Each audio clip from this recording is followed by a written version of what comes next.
بسم اللہ الرحمن الرحیم۔ السلام علیکم، ویلکم ٹو ماہم کہانی۔ اگر آپ نے ابھی تک چینل کو سبسکرائب نہیں کیا تو چینل کو سبسکرائب کر دیجئے اور لائک بھی کر دیجئے اور کمنٹ میں اپنی رائے بھی ضرور دیجئے۔ چلتے ہیں ناول کی طرف۔ ڈور بیل بجانے کے چند منٹ بعد دروازہ کھل چکا تھا اور اسے دیکھتے ہی خاتون کے چہرے پر شفیق سی مسکراہٹ آ گئی۔ وسیع کیسے ہو بیٹا؟ اسے لے کر وہ اندر آ گئی۔ جی بالکل ٹھیک ہوں، آپ شاید سو رہی تھی، اس نے شرمندگی سے کہا، کیونکہ ان کے چہرے سے ہی لگ رہا تھا کہ وہ ابھی سو کر اٹھی ہیں۔ ہاں بس آج کافی دیر ہو گئی، میں تو شاید اب تک سوتی رہتی اگر ابھی تم نہیں آتے۔ اچھا تم بیٹھو، بتاؤ کچھ کھاؤ گے؟ رقیہ اسے لے کر ڈرائنگ روم میں آ گئی۔ نہیں بس آپ کے ہاتھ کی چائے پینی ہے، اور بھابھی کو بھی بلا دیں، میں انہیں لینے کے لیے آیا ہوں۔ شہناز تو کہہ رہی تھی فرحاد اسے لینے آئے گا، بھائی کو ضروری کام آ گیا تھا اسی لیے انہوں نے مجھے بھیج دیا، ورنہ وہی آتے۔ شہناز ایک ہفتے کے لیے اپنی ماں کے گھر آئی ہوئی تھی، آج فرحاد اسے لینے کے لیے آنے والا تھا، لیکن ضروری کام کی وجہ سے اس نے اپنی جگہ اپنے چھوٹے بھائی وسیع کو بھیج دیا۔ اچھا رکو، میں شہناز کو اٹھا دیتی ہوں، وہ اپنی تیاری کر لے اور پھر تمہارے لیے چائے بھی بناتی ہوں۔ ان کے جاتے ہی وہ وہاں موجود کمرے میں گھر کی ڈیکوریٹ چیزوں کو دیکھنے لگا۔ جب چند منٹ بعد رقیہ ہانپتی ہوئی اس کے پاس آئی، وسیع شہناز کو ہوش نہیں آ رہا ہے، اسے ہاسپٹل لے کر چلو۔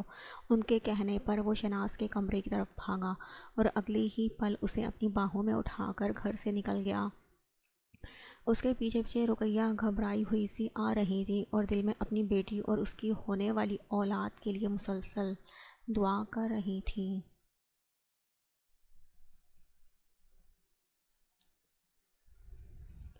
فجر کی اذان ہوتے ہی موبائل پر لگایا الارم شور مچانا شروع ہو گیا۔ کمبل کے اندر سے اپنا ہاتھ نکال کر اس نے سائڈ ٹیبل پر رکھا اپنا موبائل اٹھایا اور الارم بند کر دیا۔ کمرے میں پہلے کی طرح خاموشی چھا گئی تھی۔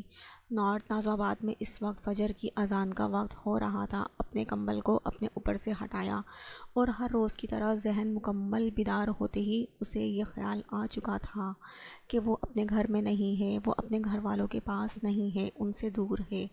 ساری باتوں کو جھٹک کر اس نے گہرا سانس لیا اور اپنی جگہ سے اٹھ کر واش روم میں چلی گئی۔ شاور لے کر اس نے نماز ادا کی۔ جائے نماز طے کر کے اس نے سائڈ پر رکھی۔ جب نظر سائڈ ٹیبل پر رکھی اس انگوٹھی پر گئی جس پر باریک سا POW لکھا ہوا تھا۔ یہ انگوٹھی اس کی تھی، لیکن اپنے ایک بار کے علاوہ کبھی اس نے اسے نہیں پہنا تھا۔ کبھی کبھی اس کا دل چاہتا کہ اسے پھینک دے، لیکن وہ ایسا بھی نہیں کر سکتی تھی کیونکہ یہ انگوٹھی اسے اس کے گھر والوں کی یاد دلاتی تھی جو اس کی جان سے عزیز خالہ نے اسے دی تھی۔ اپنی آنکھوں میں آئی نمی کو پیچھے دھکیل کر اپنے بالوں کو ڈرائی کر کے ڈھیلا سا جوڑا بنایا، مفلر اسٹائل میں دوپٹہ ڈالا اور اپنا کوٹ اور سامان اٹھا کر گھر سے نکل گئی کیونکہ اس کی ڈیوٹی کا ٹائم شروع ہونے والا تھا۔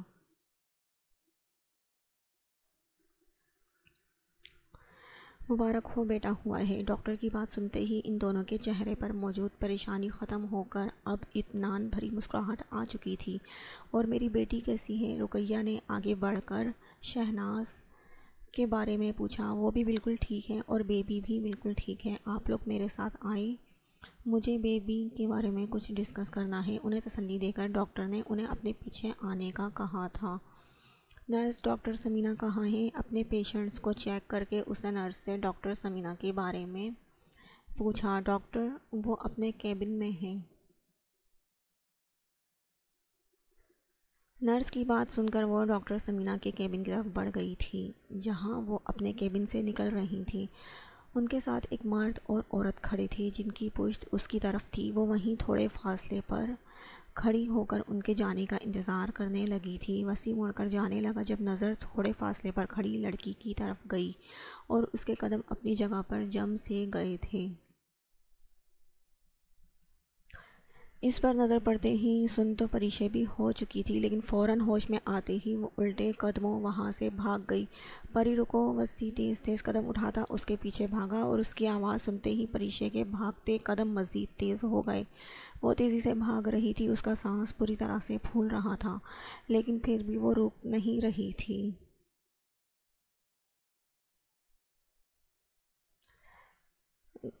گھر ہاسپٹل کے قریب ہی تھا، اسی لیے 5 منٹ بھاگنے پر ہی وہ گھر پہنچ چکی تھی۔ گھر میں داخل ہونے سے پہلے اس نے مڑ کر پیچھے دیکھا، وہاں وسیع نہیں تھا۔ اپنے آپ کو نارمل کر کے وہ لاک کھول کر اندر چلی گئی، یہ جانے بنا کہ وسیع تھوڑے فاصلے پر دوسرے گھر کی اوٹ میں چھپ کر اس کی ہر حرکت دیکھ رہا تھا۔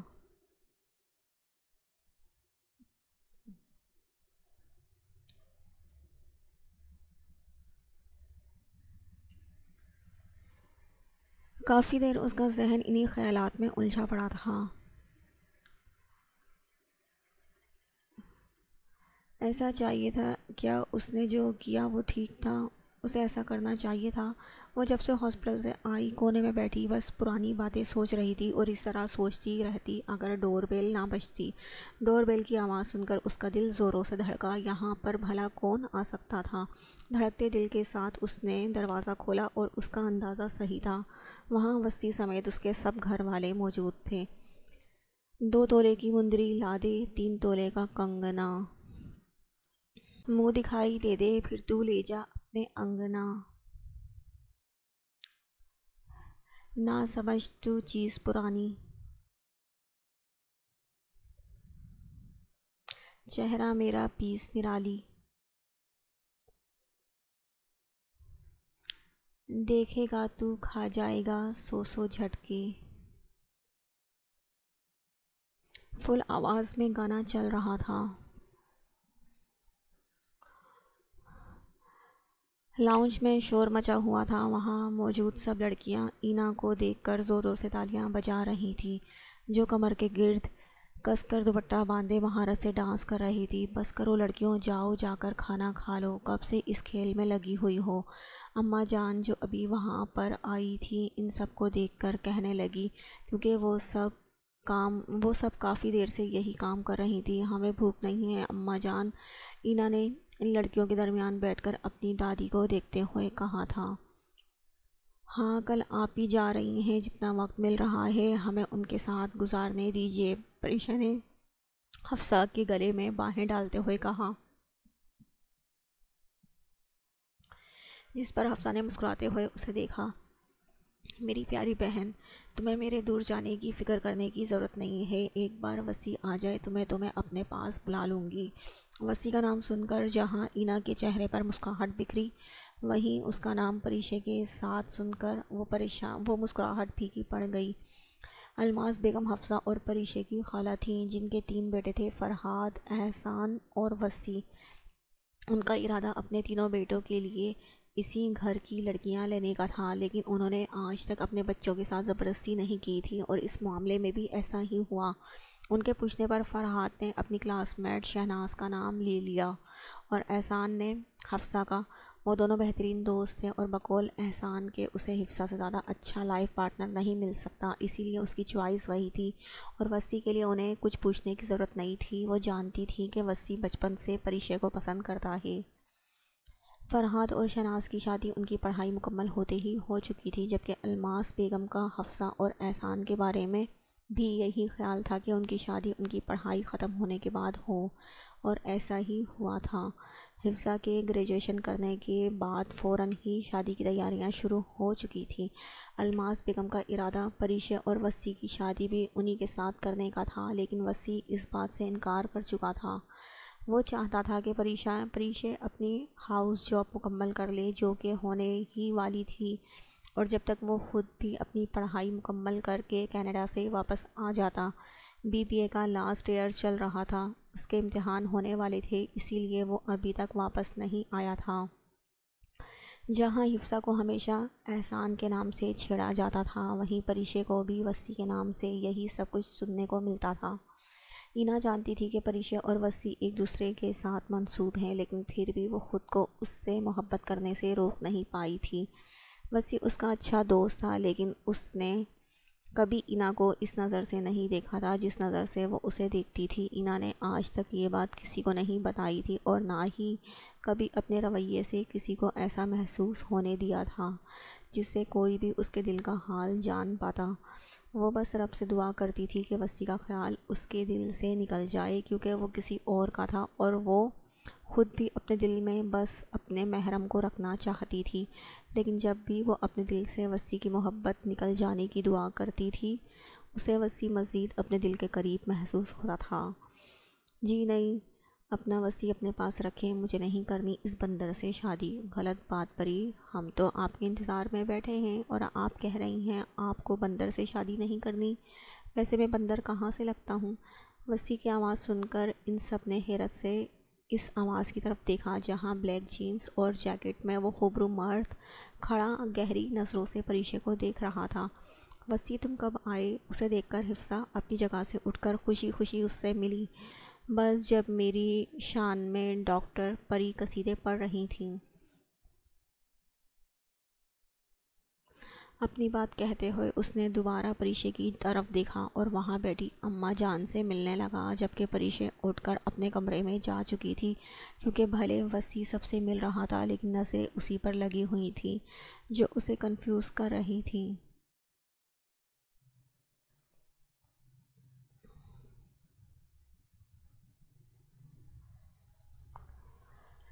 شادی کا دن تھا، ہر طرف گہما گہمی تھی، بارات آنے والی تھی، اسی لیے سب لڑکیاں ہاتھوں میں پھولوں کی پلیٹ پکڑے انتظار میں کھڑی تھیں، لیکن سب کو پلیٹ تھما کر وہ بیچاری خود خالی ہاتھ رہ گئی تھی، اسی لیے پچھلی طرف چلی گئی جہاں پر پھول رکھے ہوئے تھے تاکہ اپنے لیے بھی پھول لے سکے۔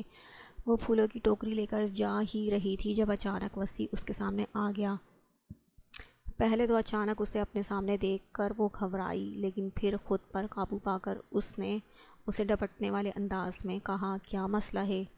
مسئلہ میرے ساتھ نہیں تمہارے ساتھ ہے یار، جب سے آیا ہوں مجال ہے جو تم 5 منٹ بھی اکیلی میرے ساتھ بیٹھی ہو۔ مجھ کو اس میں ملنے کے علاوہ میں تمہاری طرف فالتو نہیں ہوں۔ مجھے تمہارے پاس بیٹھنے کے علاوہ اور بھی بہت سے کام ہیں۔ اپنی بات کہہ کر وہ جانے لگی جب وصی اس کے سامنے آ گیا۔ وہ دوسری طرف سے جانے لگی جب وصی نے پھر وہی حرکت کی۔ وہ بار بار اس کے سامنے اس کے راستے میں آ رہا تھا۔ وصی، میں تم سے بعد میں بات کروں گی، ابھی پلیز مجھے جانے دو، بارات آنے والی ہوگی، اس نے منت بھرے انداز میں کہا، اور شاید وصی کو اس کے کہنے پر ترس آ گیا تھا، اسی لیے اس کا راستہ چھوڑ دیا۔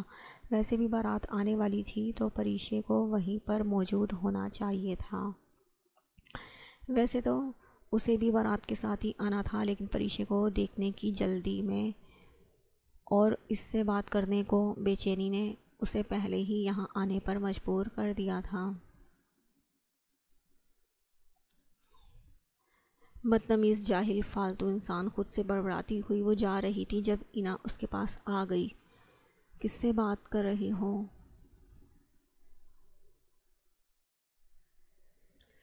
کسی سے نہیں، بس ایک لوفر مل گیا تھا، اس پر غصہ ہے۔ اس نے ایک نظر مڑ کر پیچھے دیکھا جہاں اب وہ نہیں تھا۔ کون لوفر؟ خیر جو بھی تھا چھوڑو اسے اور چلو، میرے ساتھ بارات آ گئی ہے۔ اس کا ہاتھ پکڑ کر اینا اسے اپنے ساتھ لے گئی اور پھر چند گھنٹوں بعد حفصہ رخصت ہو کر اپنے پیا گھر چلی گئی۔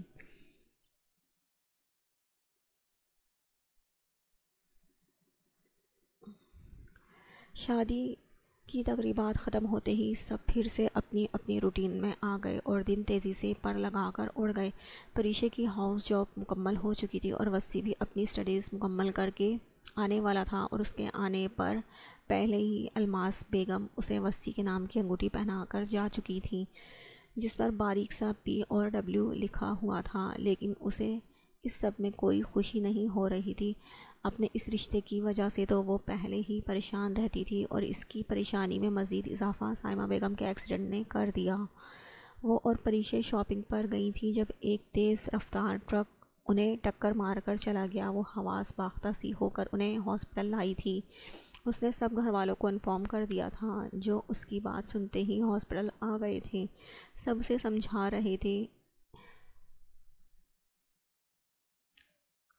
چپ کروا رہے تھے، لیکن وہ بس روئے جا رہی تھی، اور جب تک روتی رہی جب تک سائمہ بیگم کو ہوش نہیں آ گیا۔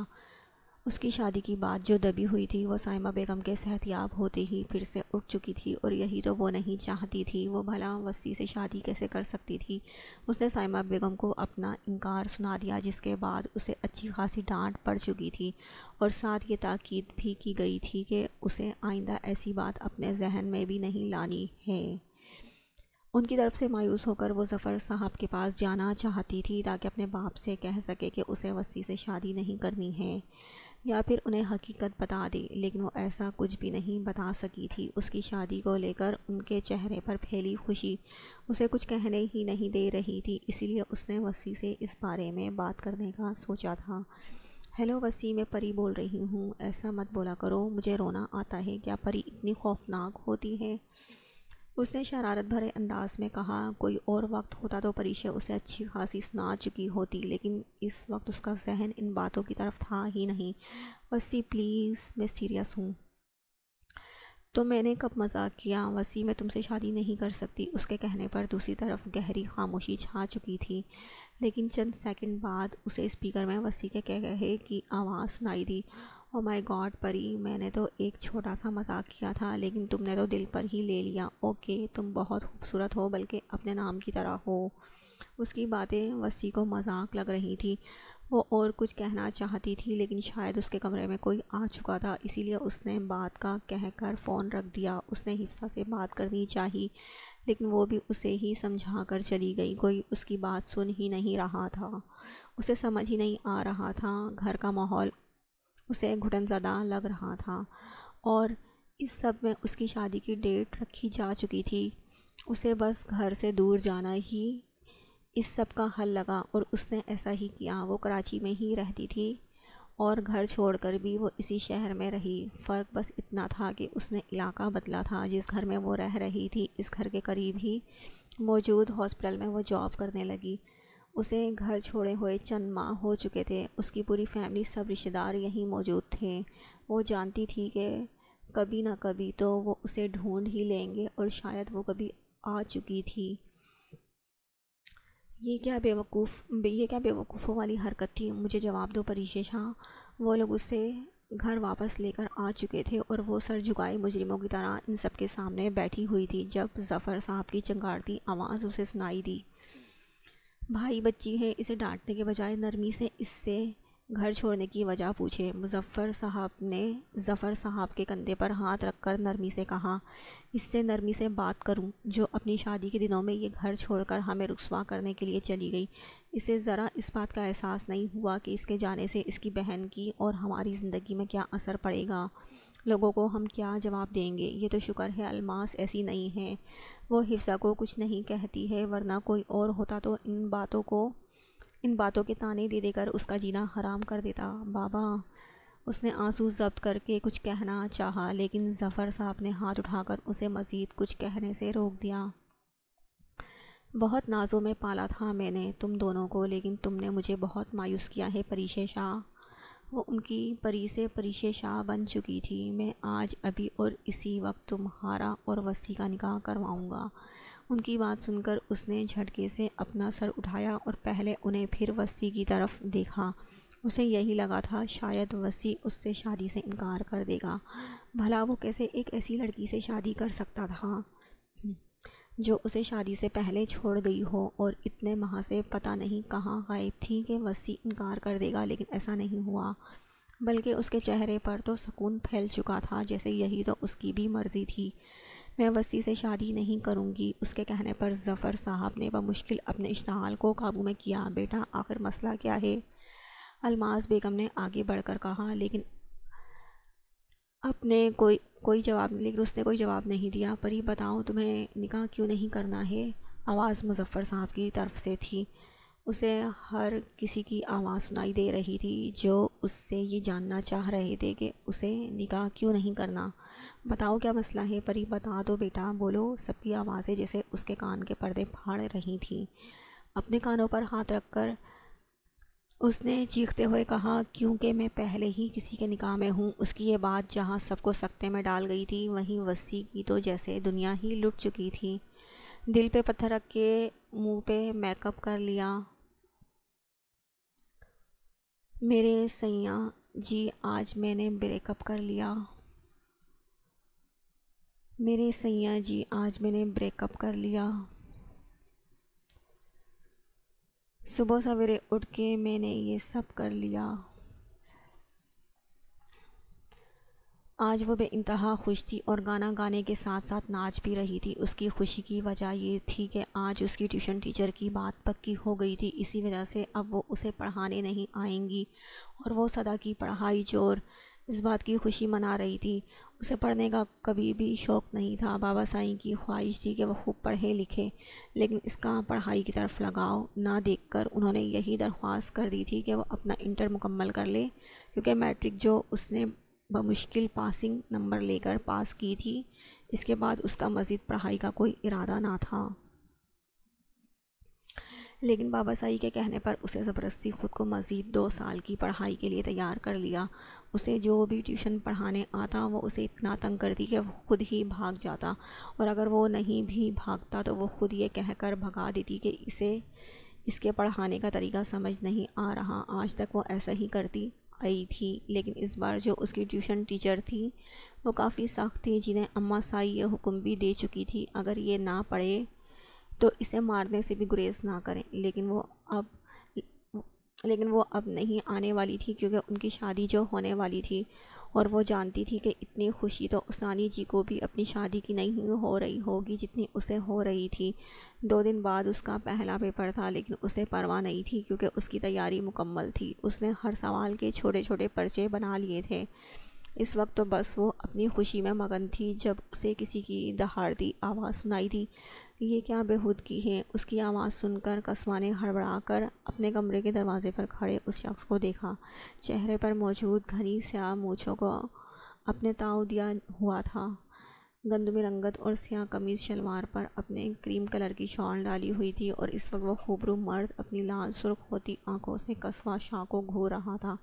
کیا ہے یہ سب؟ وہ عظیم لالا میں تو اسے دیکھ کر وہ الفاظ بھی ٹھیک سے ادا نہیں کر پا رہی تھی۔ کیا وہ کس بات کے لیے اتنا ناچ گانا ہو رہا ہے؟ اس کے پوچھنے پر اپنا سارا ڈر خوف بھلا کر قصوہ نے اسے بھی اپنی خوشی بتا دی۔ ارے آپ کو پتہ ہے عثمانی جی کی بات پکی ہو گئی ہے، میں تو بس اسی لیے خوش ہو رہی تھی۔ اچھا ہو گئی تم خوش؟ 2 دن بعد پیپر ہے تمہارے، بتاؤ پہلا پیپر کون سا ہے؟ اردو۔ اس نے تکا مارا تھا۔ ویسے بھی سامنے کھڑے شخص کو کیا پتا کہ اس کا کون سا پیپر ہے، لیکن وہ یہ نہیں جانتی تھی کہ وہ عظیم شاہ تھا جو قصوہ شاہ کی ہر بات کی خبر رکھتا تھا۔ اردو نہیں انگلش ہے۔ اس کے کہنے پر اس نے گڑبڑا کر اسے دیکھا۔ ہاں مطلب وہی تھا، اپنی کتابیں لے کر ڈرائنگ روم میں آؤ، وہ کہہ کر جا چکا تھا، اور قصوہ اسے منع بھی نہیں کر سکی۔ ویسے بھی منع کرتی بھی تو کون سی اس نے سننی تھی؟ کسی کو میری خوشی برداشت نہیں ہے۔ اپنے پیر پٹکتی وہ اپنا بیگ اٹھا کر اپنے کمرے سے نکل گئی۔ جی بابا سائیں آپ نے بلایا تھا؟ عفان شاہ نے دادا سائیں کے کمرے میں داخل ہو کر کہا، جس پر انہوں نے اپنا سر ہلا کر انہیں بیٹھنے کا اشارہ کیا۔ تمہیں یاد دلانا تھا۔ کیا یاد دلانا تھا بابا سائیں؟ آج کی تاریخ۔ بابا سائیں میں جانتا ہوں آج کیا تاریخ ہے، عفان شاہ نے ناسمجھی سے کہا۔ تو کیا اس لیے انہوں نے اسے اپنے کمرے میں بلایا تھا؟ اگر یہ یاد ہے تو پھر یہ بھی یاد ہوگا کہ 2 دن بعد تمہاری بیٹی 21 سال کی ہو جائے گی، اور تمہارے کہے کے مطابق تم اس کے 21 سال کا ہوتے ہی اسے حویلی لے آؤ گے۔ دادا سائیں کی بات سن کر عفان شاہ خاموش ہو چکے تھے۔ بابا سائیں معذرت چاہتا ہوں، لیکن میں اسے یہاں نہیں لا سکتا۔ تم اپنی بات سے مکر رہے ہو عفان شاہ؟ دادا سائیں نے انتہائی غصے میں کہا۔ جی بابا سائیں میں مکر رہا ہوں، انہوں نے اقرار کیا۔ کیا تم بھول گئے ہو کہ تم نے خود کہا تھا جب تمہاری بیوی ہماری پوتی کو لے کر یہاں سے گئی تھی، تم نے کہا تھا کہ جب وہ 21 سال کی ہو جائے گی تو تم اسے واپس حویلی لے آؤ گے اور عالم شاہ اور اسے رشتے میں باندھ دیا جائے گا۔ مجھے سب یاد ہے بابا سائیں، لیکن اب حالات بدل چکے ہیں۔ آپ اس رشتے کی منگنی کی بات کر رہے ہیں جو کسی کو یاد بھی نہیں، یہاں تک کہ عالم کو بھی نہیں۔ میں جانتا ہوں کہ میری بیٹی کبھی بھی اس ماحول میں گزارا نہیں کر سکتی، اور عالم کے ساتھ تو بالکل بھی نہیں۔ تم کہنا کیا چاہتے ہو؟ ہمارا عالم شاہ تمہاری بیٹی کے لائق نہیں؟ وہ غصے سے دہاڑے تھے۔ بابا سائیں میرے کہنے کا یہ مطلب ہرگز نہیں تھا۔ میں بس یہ کہنا چاہتا ہوں کہ یہ ایک بے جوڑ رشتہ ہے۔ میں معذرت چاہتا ہوں، لیکن آپ اس رشتے کو بھول جائیں۔ وہ تو اپنی کہہ کر جا چکے تھے، لیکن دادا سائیں کا غصے سے خون کھول رہا تھا۔ ان کا بیٹا تو اپنی بات سے مکر چکا تھا اور وہ جانتے تھے کہ اب صرف عالم شاہ ہی ہے جو ان کی پوتی کو ان کے پاس لے کر آئے گا۔ یہی سب سوچتے ہوئے انہوں نے ملازم کو آواز دی۔ کرم دین! ان کی غصیلی آواز سن کر کرم دین بھاگتا ہوا ان کے پاس آیا۔ حکم شاہ سائیں، عالم شاہ کو بلاؤ، وہ تو شہر گئے ہوئے ہیں۔ کرم دین نے نظریں جھکا کر ادب سے کہا۔ وہ جیسے ہی آئے اسے میرے پاس بھیجنا۔ ان کا غصے سے برا حال تھا، اور یہ سب ایسے ہی رہنا ان سے برا حال تھا۔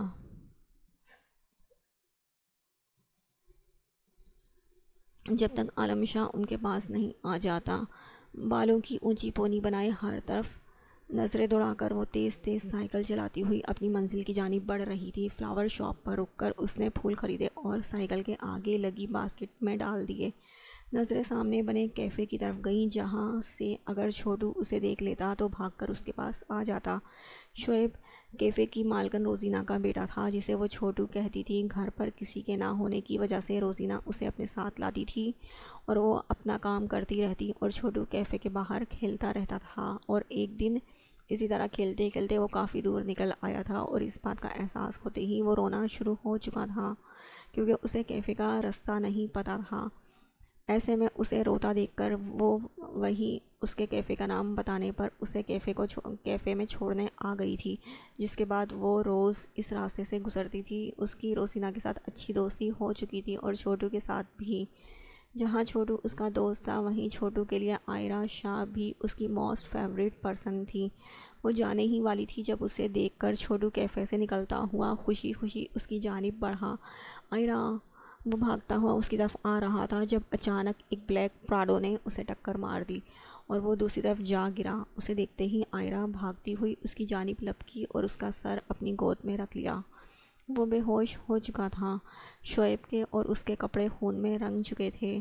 اس نے اپنا مفلر اتار کر اس کی خون والی جگہ پر رکھ دیا اور مڑ کر خون خوار نظروں سے بلیک پراڈو میں موجود اس شخص کو دیکھا جو اپنی گاڑی سے اتر کر اسی طرف آ رہا تھا۔ وہ خوبرو چوڑا مرد اس کی طرف ہی آ رہا تھا۔ اس نے سفید قمیض شلوار پر بھورے رنگ کی شال اوڑھی ہوئی تھی۔ چہرے پر گھنی گھنی داڑھی مونچھیں تھیں اور سفید پیشانی پر کئی بل نمودار تھے۔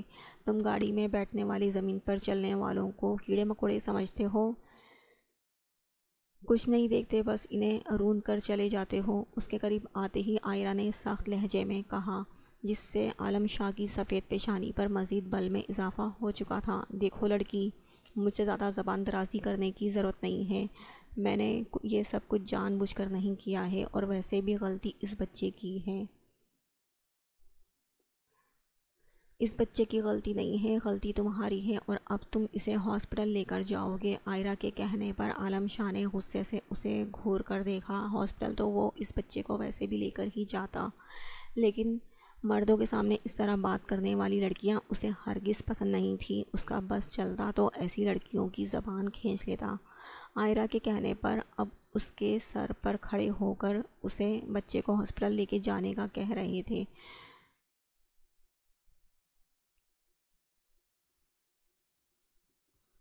روزینہ بھی گھبرائی ہوئی باہر آئی۔ شاید کسی نے اسے شعیب کی حالت بتا دی تھی۔ اس نے روتے ہوئے اپنے بیٹے کو اپنے سینے سے لگایا۔ عالم شاہ نے ان دونوں کو اپنی گاڑی میں بٹھایا۔ روزینہ خاموشی سے اس کی گاڑی میں بیٹھ گئیں۔ اسے اس وقت بس جلد از جلد اپنے بیٹے کو ہاسپٹل پہنچانا تھا۔ ان کے جاتے ہی عائرہ نے گہرا سانس لیا۔ نظر اپنے کپڑوں پر گئی جس پر خون لگا ہوا تھا۔ سوچا گھر جا کر بدل لے، لیکن پھر اپنا ارادہ ترک کر کے واپس سائیکل اس جانب چلانے لگی جہاں اسے جانا تھا۔ نرس ڈاکٹر پریشے کہاں ہیں؟ ہاسپٹل میں داخل ہو کر اس نے پریشے کے بارے میں پوچھا۔ وہ تو آج نہیں آئی ہیں۔ کیوں؟ یہ مجھے نہیں پتا۔ نرس اپنے شانے اچکا کر وہاں سے چلی گئی تھی، جبکہ عائرہ اس سوچ میں گم ہو چکی تھی کہ آج پریشے ہاسپٹل کیوں نہیں آئی۔ ہو سکتا ہے شاید اس کی طبیعت خراب ہو۔ یہ سوچ آتے ہی اس نے اپنا موبائل نکالا۔ اس کا ارادہ پریشے کو فون کرنے کا تھا، لیکن موبائل پر پہلے سے ہی اس کا میسج آیا ہوا تھا، جس میں لکھا تھا کہ میں اپنے گھر والوں کے ساتھ جا رہی ہوں، فری ہو کر تم سے فون پر بات کروں گی۔ وہ جانتی تھی اس کی ہاسپٹل میں غیر موجودگی دیکھ کر عائرہ ضرور اس کے گھر جائے گی، اسی لیے اس نے اسے پہلے ہی میسج کر دیا تھا جو اس نے ابھی دیکھا تھا۔ گہرا سانس لے کر وہ وہاں سے جانے لگی۔ جب مڑتے ہی اس کی ٹکر چٹانی وجود سے ہوئی۔ اپنا ماتھا سہلا کر اس نے گھور کر اس شخص کو دیکھا جو خود غصے سے اسے ہی دیکھ رہا تھا۔ تم؟ اسے پھر سے سامنے دیکھ کر عائرہ نے حیرت سے کہا۔ ہاں میں، عالم نے دانت پیستے ہوئے کہا، جیسے اس کا بس چلتا تو عائرہ کو ہی چبا جاتا۔ تم پیچھا کر رہے ہو میرا؟ لڑکی، تم پر مجھے پہلے ہی غصہ آ رہا ہے تو بہتر ہے میرے سامنے سے چلی جاؤ۔ عائرہ، جو ایک بات اس میں دیکھی تھی وہ تھا اس کا ڈمپل جو اس کے بائیں گال پر پڑ رہا تھا۔ اس کی داڑھی مونچھیں بے انتہا گھنی تھی جس میں اس کا گہرا ڈمپل صاف دکھ رہا تھا۔ وہ اتنا گہرا تھا کہ اس کے حلقے سے کچھ کہنے پر بھی نمودار ہو رہا تھا۔ تمہیں لڑکیوں سے بات کرنے کی تمیز نہیں ہے؟ مجھے بدتمیزی دکھانے پر مجبور مت کرو۔ پتہ ہے کیا، تم دکھنے میں کافی سلجھے ہوئے انسان لگ رہے ہو، لیکن جب تمہارا منہ کھلتا ہے نا اور اس میں سے لفظ نکلتے ہیں تب حقیقت سامنے آتی ہے۔ تمہارے لہجے سے صاف پتہ چل رہا ہے کہ تم بمشکل 5ویں پاس ہو۔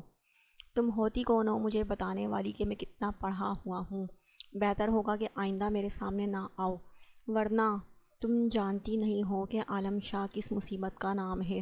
اس کے کہنے پر عائرہ نے ایک طرفہ مسکراہٹ لیے اسے دیکھا۔ میں جاننا بھی نہیں چاہتی ہوں مسٹر 5 جماعت۔ دل جلا دینے والی مسکراہٹ لیے وہ وہاں سے جانے لگی، لیکن پھر اپنے قدم روک کر اس نے مڑ کر عالم شاہ کو دیکھا جو غصے سے گھورتے ہوئے اسے ہی دیکھ رہا تھا۔ عائرہ نے اپنا ہاتھ ہلا کر اسے بائے کیا جس سے وہ مزید تپ چکا تھا، اسی لیے اپنا غصہ ضبط کر کے وہاں سے چلا گیا، جس پر عائرہ بھی مسکراتے ہوئے وہاں سے چلی گئی۔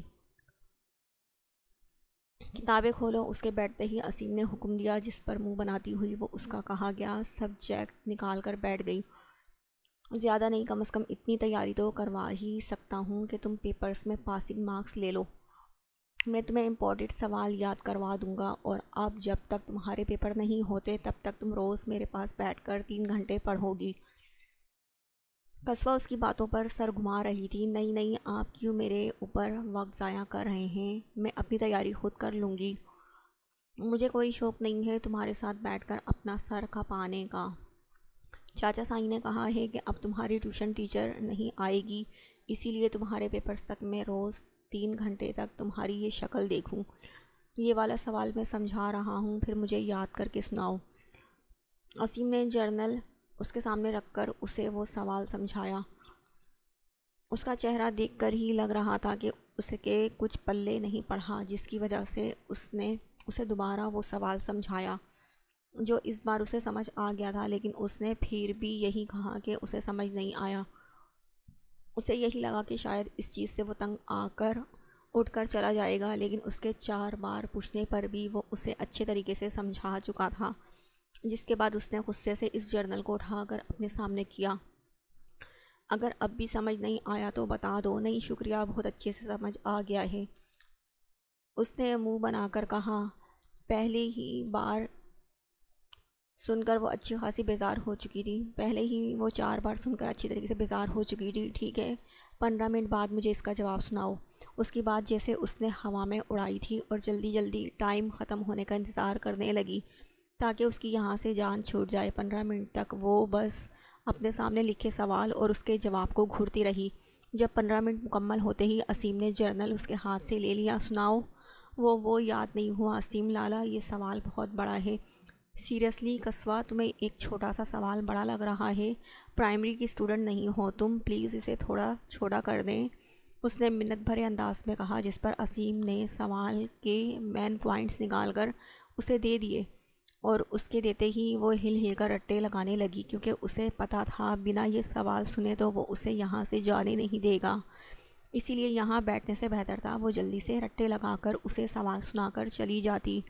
ہو گیا، اس نے خوشی اسے جرنل دیا، لیکن اس کے پوچھتے ہی وہ سب کچھ بھول گئی۔ ذہن میں چند لفظ یاد تھے وہی سنا دیے، جس پر اس نے جرنل واپس اس کے پاس رکھ دیا۔ ٹھیک سے یاد کرو، اور پھر 5ویں مرتبہ سنانے پر اس 7 لائن کے سوال میں اس کی صرف 12 غلطیاں نکلی تھیں، جو قصوہ کے لیے بہت بڑی بات تھی۔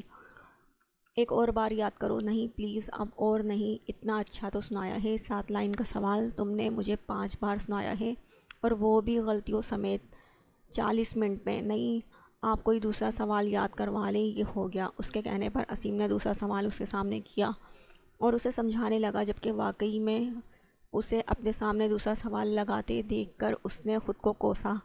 امی سائیں ٹھیک کہتی ہیں قصوہ، کب کہاں کیا بات کرنی چاہیے تمہیں پتہ ہی نہیں ہے۔ وہ اسے سوال سمجھا رہا تھا جو اس کے سر کے اوپر سے جا رہا تھا، لیکن پھر بھی وہ اپنا سر ہاں میں ہلا رہی تھی۔ اسیم کے سمجھانے کے بعد اس نے جلدی جلدی وہ سوال یاد کرنا شروع کر دیا، اور پھر اس کی 25 منٹ کی محنت کے بعد بالآخر اس نے جواب یاد کر کے اسے سنا ہی دیا تھا۔ وہ تیسرا سوال کھولنے ہی والا تھا، لیکن قصوہ کی حالت دیکھ کر رک گیا۔ ایسا لگ رہا تھا ابھی وہ اس کے سامنے ایک اور سوال یاد کرنے کی بات کرے گا اور وہ بے ہوش ہو جائے گی۔ چلو جاؤ اٹھاؤ سامان، اور کل ہم پورے 3 گھنٹے پڑھیں گے، اور یہ سوال میں تم سے پھر سے سنوں گا۔ اس کے کہنے پر وہ اپنا سارا سامان خوشی خوشی بیگ میں ڈالتی اس کی بات پر اپنا سر ہلا کر وہاں سے بھاگ گئی، جبکہ اسیم نے دلکشی سے مسکراتے ہوئے اس کی پشت کو دیکھا تھا۔ جی دادا سائیں، کرم دین نے کہا تھا آپ نے مجھے یاد کیا ہے۔ اجازت ملتے ہی اس نے دادا سائیں کے کمرے میں داخل ہو کر کہا، لیکن ان کے ہاتھ میں موجود کتاب دیکھ کر اس کا منہ بن چکا تھا۔ جبکہ اس طرح سے منہ بنانے پر دادا سائیں نے مسکرا کر اسے دیکھا۔ انہیں معلوم تھا عالم شاہ کو پڑھائی سے کتنی چڑ ہے۔ حویلی کے باقی لڑکوں نے اپنی پڑھائی شہر سے مکمل کی تھی، لیکن عالم شاہ نے نہیں۔ اس نے چیٹنگ کر کے میٹرک پاس کی تھی، بلکہ ہر کلاس میں ہی چیٹنگ سے ہی پاس کی تھی۔ اسی لیے اسے انگلش کے چند لفظوں کے علاوہ انگلش میں اور کچھ نہیں آتا تھا۔ اسے پڑھائی کا شوق نہیں تھا، اسی لیے سب کے لاکھ بار کہنے پر بھی اس نے میٹرک کے بعد کچھ نہیں کیا، بلکہ بقول دادا سائیں کے وہ دونوں بہن بھائی ایک جیسے ہیں، پڑھائی سے دور بھاگنے والے۔ ہاں بیٹھو یہاں پر۔ انہوں نے اسے اپنے سامنے رکھے ہوئے صوفے پر بیٹھنے کا اشارہ کیا۔ عالم، مجھے تمہیں ایک ضروری بات بتانی ہے۔ تمہاری منگنی تمہارے بچپن میں ہو چکی ہے، کیا تمہیں یاد ہے؟ نہیں دادا سائیں، مجھے ایسا نہیں یاد۔ یہ بات اس کے لیے کافی حیران کن تھی۔ مجھے معلوم تھا، تمہیں یاد بھی کیسے ہوگا؟ وہ تمہارے بچپن کی بات تھی، اور اس بات کا ذکر آج تک کسی نے نہیں کیا تھا۔ عالم، تمہاری منگنی ہم نے بچپن میں ہی عفان شاہ کی بیٹی سے کر دی تھی۔ عفان چاچو کی بیٹی ہے؟ اسے حیرت ہوئی تھی۔ اسے تو بس یہی پتہ تھا کہ ان کی بیوی انہیں چھوڑ کر چلی گئی تھی۔ ہاں، اس نے اپنی پسند سے شادی کی تھی جب وہ پڑھائی کے لیے شہر گیا تھا۔ ہم سب نے بھی اس کی پسند کو قبول کر لیا، لیکن شاید اس کی بیوی مبشرہ نے ہمیں قبول نہیں کیا تھا۔ وہ شہر کی لڑکی تھی یہاں اس حویلی میں، اور حویلی والوں کے ساتھ وہ نہیں رہ پا رہی تھی۔ وہ اکثر عفان سے یہی کہتی تھی کہ اسے علیحدہ گھر چاہیے۔ وہ یہاں نہیں رہنا چاہتی تھی، اسی لیے ہمارا بیٹا ہم سے دور نہ ہو جائے، اس ڈر سے ہم نے اپنی 1 سال کی پوتی اور 10 سال کے پوتے عالم شاہ کی منگنی کے رشتے میں باندھ دیا۔ لیکن اس کے بعد وہ ہماری پوتی کو لے کر چلی گئی۔ وہ یہاں حویلی میں نہیں رہنا چاہتی تھی۔ وہ عفان سے علیحدہ گھر کا مطالبہ کرتی رہی، لیکن عفان حویلی میں رہنا چاہتا تھا۔ وہ اپنی بیٹی کو لے کر حویلی چھوڑ کے چلی گئی۔ ہم اسے واپس بلانا چاہتے تھے، لیکن عفان شاہ نے ہمیں روک دیا۔ اس نے اس وقت وعدہ کیا تھا جب اس کی بیٹی 21 سال کی ہو جائے گی تو وہ اسے اور اپنی بیٹی کو خود حویلی لے آئے گا، لیکن اب وہ اپنی بات سے مکر رہا ہے۔ وہ کہتا ہے اس کی بیٹی یہاں نہیں رہ سکتی، اور نہ ہی تم دونوں کا کوئی جوڑ ہے۔ اس نے ہم سب کو منع کیا تھا کہ جب تک صحیح وقت نہیں آ جاتا ہے تمہارے سامنے اس رشتے کا ذکر نہیں کیا جائے، اور شاید یہی وہ صحیح وقت ہے۔ ہم نہیں جانتے کہ اس نے اپنی بیوی اور بیٹی کو کہاں رکھا ہے۔ ہم چاہتے ہیں کہ تم اسے ڈھونڈو عالم شاہ، کیونکہ تمہارے علاوہ یہ کام اور کوئی نہیں کر سکتا۔ اس نے آگے بڑھ کر دادا سائیں کے دونوں ہاتھ اپنے ہاتھ میں لے لیے۔ آپ فکر مت کریں دادا سائیں، میں ڈھونڈ کر لاؤں گا آپ کی بہو کو بھی اور پوتی کو بھی، جو آپ کے عالم کی ہی دلہن بنے گی۔ منگ ہے وہ عالم شاہ کی، اور بھلا ایسے کیسے ہو سکتا ہے عالم شاہ اپنی منگ چھوڑ دے؟ 2 دن میں وہ دونوں آپ کے سامنے موجود ہوں گی۔ اپنے پوتے کی بات سن کر دادا سائیں نے سکون بھری سانس لی تھی۔ انہیں پتہ تھا اگر عالم شاہ نے 2 دن بولا ہے تو 2 دن میں وہ ان لوگوں کو لے کر آ جائے گا، کیونکہ میں پہلے ہی کسی کے نکاح میں ہوں۔ اس کی یہ بات جہاں سب کو سکتے میں ڈال گئی تھی، وہیں وصی کی تو جیسے دنیا ہی لٹ چکی تھی۔ یہ کیا بکواس ہے، ظفر صاحب نے صدمے کی کیفیت میں کہا۔ ہاں یہ سچ ہے، میں وصی کے لیے اس لیے شادی نہیں کرنا چاہ رہی تھی کیونکہ میں پہلے ہی کسی کے نکاح میں تھی۔ کب ہوا تمہارا نکاح اور کس کے ساتھ ہوا ہے؟ یہ سوال مظفر صاحب نے کیا تھا، لیکن وہ ان کا جواب دینے کی کیفیت میں بھی نہیں تھی۔ وہ تو بس روئے جا رہی تھی۔ بتاؤ پری کون ہے وہ؟ یہ سوال حفصہ نے کیا تھا۔ اور اس بار جواب بھی ملا تھا، لیکن اس نے نہیں دیا تھا، بلکہ آواز پیچھے سے آئی تھی جسے سنتے ہی سب لوگوں نے مڑ کر دیکھا تھا۔ معتصم شاہ۔ سب نے مڑ کر اس وجاہت سے بھرپور مرد کو دیکھا۔ وہ اتنا خوبصورت تھا کہ اینا کی نظریں اس پر جم سی گئی تھیں۔ ایسا نہیں تھا وہ اسے کسی غلط نگاہ سے دیکھ رہی تھی، بس اس کی خوبصورتی اسے کہیں اور دیکھنے نہیں دے رہی تھی۔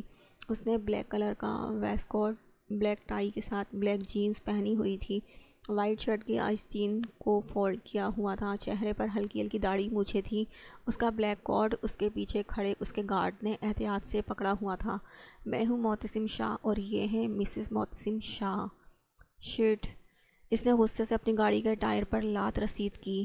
اس کی گاڑی خراب ہو چکی تھی، آس پاس کوئی مکینک بھی نہیں دکھ رہا تھا اور اس وقت وہ بنا کسی گارڈ اور ڈرائیور کے تھا۔ اس نے اپنا فون نکال کر ڈرائیور کو کال کی اور اسے اپنی موجودہ ایڈریس پر دوسری گاڑی لانے کو کہا، اور خود وہیں کار سے ٹیک لگا کر اس کا انتظار کرنے لگا جب اپنے قریب سے اسے ایک آدمی کی آواز آئی۔ سر، آپ یہاں کیا کر رہے ہیں؟ اس نے معتصم کے قریب آ کر کہا، جس پر اس نے حیرت سے اس آدمی کو دیکھا۔ وہ اسے نہیں جانتا تھا۔ آپ شاید مجھے پہچان نہیں رہے، میں ریحان ہوں اور آپ کی کمپنی میں جاب کرتا ہوں۔ آپ مجھ سے صرف چند بار ہی ملے ہیں۔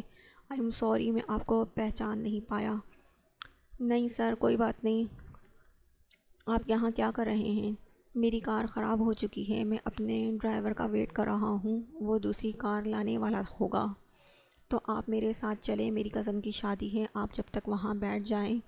نہیں، آپ جا کر انجوائے کیجئے، میں یہیں ٹھیک ہوں۔ Sir please, I insist. اس کے اتنے اصرار پر معتصم اس کے ساتھ میرج ہال میں چلا گیا۔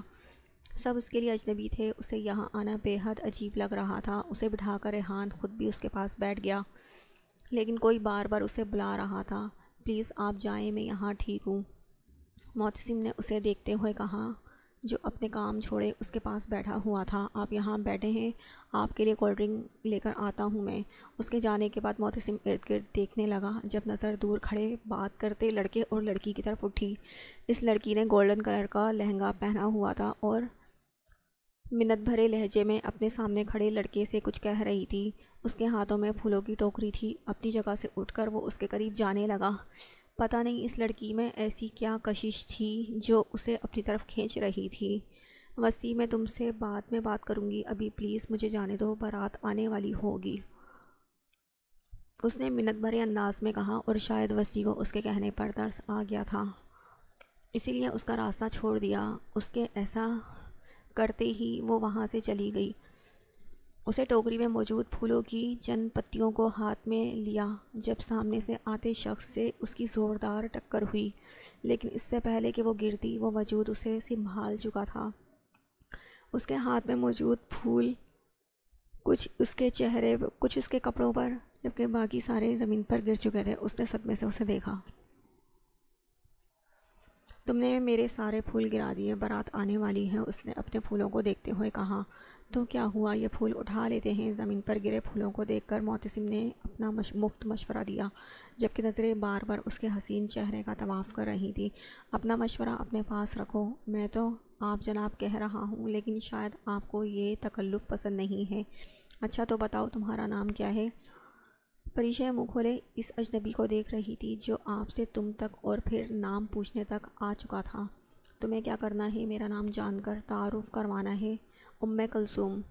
اپنی بات کہہ کر وہ وہاں سے چلی گئی، جبکہ معتصم نے مسکرا کر اس کی پشت کو دیکھا۔ اس کا نام پری تھا، یہ بات وہ اس کے ہاتھ میں موجود بریسلیٹ دیکھ کر جان چکا تھا جس پر پری لکھا ہوا تھا۔ گہرا سانس لے کر وہ میرج ہال سے باہر چلا گیا، کیونکہ اس کے فون پر ڈرائیور کی کال آ رہی تھی۔ یقیناً وہ گاڑی لے کر آ چکا تھا۔ بدتمیز، جاہل، فالتو، خود سے بڑبڑاتی ہوئی وہ جا رہی تھی جب اینا اس کے پاس آ گئی۔ کس سے باتیں کر رہی ہو؟ کسی سے نہیں، بس ایک لوفر مل گیا تھا، اسی پر غصہ ہے۔ اس نے ایک نظر مڑ کر پیچھے دیکھا۔ کون لوفر؟ خیر جو بھی تھا، چھوڑو اسے اور چلو میرے ساتھ، بارات آ گئی ہے۔ اس کا ہاتھ پکڑ کر اینا اسے اپنے ساتھ لے گئی۔ اس لڑکی کا کچھ پتہ چلا رفیق؟ اس نے گاڑی میں بیٹھتے ہی اپنے ڈرائیور سے کہا۔ جب سے اس نے پریشے کو دیکھا تھا تب سے اس نے رفیق کو اسے ڈھونڈنے پر لگایا ہوا تھا۔ ایک ہفتہ ہو چکا تھا اس بات کو۔ اس رات کو جب وہ پریشے سے ملا تھا، لیکن رفیق ابھی تک اسے ڈھونڈنے میں ناکام رہا تھا۔ وہ بس ایک بار اور اس لڑکی سے ملنا چاہتا تھا۔ اس لڑکی میں اسے ایک عجیب سی کشش محسوس ہو رہی تھی۔ کراچی میں اس کی کمپنی تھی جسے وہ اور عصیم مل کر چلاتے تھے، جبکہ عالم شاہ گاؤں میں موجود وہاں کے حالات دیکھتا تھا اور ہر چیز کا دھیان رکھتا تھا۔ ہر ہفتے وہ گھر والوں سے ملنے جایا کرتا تھا، لیکن اس ہفتے اس نے یہ کام بھی نہیں کیا تھا کیونکہ اسے اس لڑکی سے ملنا تھا۔ پتہ نہیں کیوں۔ نہیں سر، سوری، ابھی تک کچھ پتہ نہیں چلا، کسی کام کے نہیں ہو تم۔ اس کا موڈ بدمزہ ہوا۔ سر، ہمیں اس لڑکی کے نام کے علاوہ اور کچھ نہیں پتہ، ہم اسے کیسے ڈھونڈیں؟ رہنے دو، میں خود اسے ڈھونڈوں گا، یہ کام تم سے نہیں ہوگا۔ ابھی وہ اپنی بات کہہ رہا تھا جب گاڑی کا شیشہ توڑتی ایک گولی اس کے بازو میں لگی۔ گاڑی ان بیلنس ہو چکی تھی۔ ان کا ایکسیڈنٹ ہوتے ہوتے بچا تھا۔ رفیق نے فوراً گاڑی روک دی اور پیچھے دوسری گاڑی میں موجود اس کے گارڈز فوراً گاڑی سے اترے، لیکن گولی جس نے چلائی تھی اور کس طرف سے چلائی تھی اس کا انہیں اندازہ نہیں ہو رہا تھا۔ یہ کوئی نئی بات نہیں تھی۔ حویلی کے ہر شخص کے ساتھ دادا سائیں گارڈز کو ان کی حفاظت کے لیے بھیجتے تھے، کیونکہ ان کے دشمن ان کی طاق میں بیٹھے ہوتے تھے اور وہ کوئی موقع ہاتھ سے جانے نہیں دیتے تھے۔ اس کے بازو سے تیزی سے خون نکل رہا تھا، اسی لیے رفیق اسے قریبی ہاسپٹل میں لے گیا۔ ہائے پری، اپنے ہاسپٹل میں قدم رکھا ہی تھا اس نے ہاسپٹل میں قدم رکھا ہی تھا جب اس کی دوست رمشا نے اسے قریب آ کر کہا، ہائے رمشا، کیسی ہو؟ میں تو بالکل ٹھیک، تم بتاؤ حفصہ آپی کی شادی کیسی گزری؟ فنٹاسٹک، اور تم کیوں نہیں آئی تھیں؟ بس تمہیں تو پتہ ہی ہے نا یار، ہاسپٹل، گھر اور بچہ، اس میں ٹائم ہی نہیں ملا۔ اوپر سے میرے بیٹے کو بخار ہو گیا، اس لیے میں نہیں آ سکی۔ I am extremely sorry, Rimsha نے اس کے ہاتھ پکڑ کر معذرت خواہانہ انداز میں کہا۔ اوکے، میں نے سوری ایکسیپٹ کر لی ہے، لیکن میری شادی میں تو تمہیں آنا ہے۔ اس وقت میں یہ سب نہیں سنوں گی، پہلے تم اپنی شادی کا دن تو دکھاؤ، پھر دیکھنا سب سے پہلے مہمان تمہاری میں ہی ہوں گی۔ ڈاکٹر پریشے، کیسی ہیں آپ؟ ڈاکٹر عرفان نے اس کے قریب آ کر کہا۔ میں بالکل ٹھیک ڈاکٹر، آپ کیسے ہیں؟ فائن، مجھے یہ فائل آپ کو دینی تھی۔ یہ پیشنٹ 2 دن پہلے یہاں ایڈمٹ ہوئے تھے، انہیں گولی لگی تھی، وہ آپ کے پیشنٹ ہیں اور یہ ان کی فائل ہے۔ مکمل تفصیل سے آگاہ کر کے فائل اسے تھما کر وہاں سے چلا گیا۔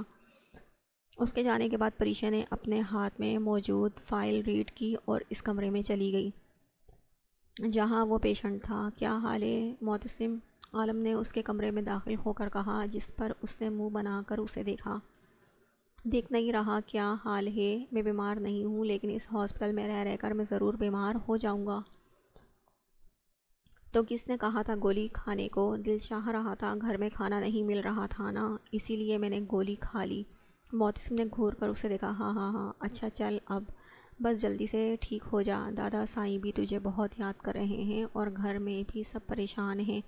میرے کون سے ماں باپ ہیں جو میرے لیے پریشان ہوں گے؟ معتصم، ماں باپ کی جگہ کوئی نہیں لے سکتا، لیکن اس کا یہ مطلب تو نہیں کہ باقی گھر والے تم سے محبت نہیں کرتے ہیں۔ میں نے یہ کب کہا؟ عالم، میں جانتا ہوں سب مجھ سے بہت محبت کرتے ہیں اور میں ان کے پیار کی قدر بھی کرتا ہوں، لیکن ابھی کے لیے بس تم مجھے یہاں سے نکال لو۔ اس نے معصوم چہرہ بنا کر اسے دیکھا جب کمرے میں کوئی داخل ہوا۔ عالم پیچھے موجود صوفے پر بیٹھ گیا، جبکہ معتصم نے منہ بنا کر اپنے چہرے کا رخ دوسری طرف کر لیا، کیونکہ اسے پتہ تھا پھر کوئی ڈاکٹر آئی ہوگی۔ اور جب سے یہاں آیا تھا کتنی ڈاکٹر اور نرسز اسے امپریس کرنے کی کوشش کر چکی تھی، کیونکہ سب جانتے تھے کہ معتصم شاہ کون ہے۔ وہ شاہ انڈسٹری کا مالک اور جمال شاہ کا پوتا تھا۔ آپ کی اب طبیعت کیسی ہے؟ اس کی آواز سن کر معتصم نے اپنے چہرے کا رخ موڑ کر اس کی طرف دیکھا۔ یہ آواز وہ پہچانتا تھا اور وہ وجود بھی وہی تھا جسے وہ ڈھونڈ رہا تھا۔ مسٹر شاہ، آپ کی طبیعت کیسی ہے؟ پریشا نے اس کے زخم کا معائنہ کرتے ہوئے دوبارہ کہا۔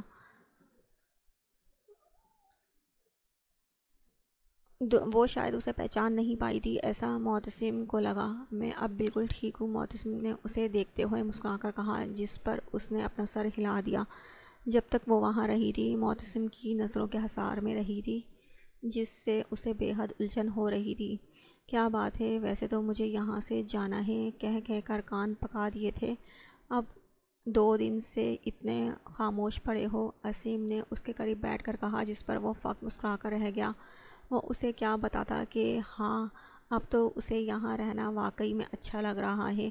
اسے وہ لمحہ وہ وقت بہت خاص لگتا جب پریشا اسے چیک کرنے کے لیے آتی ہے۔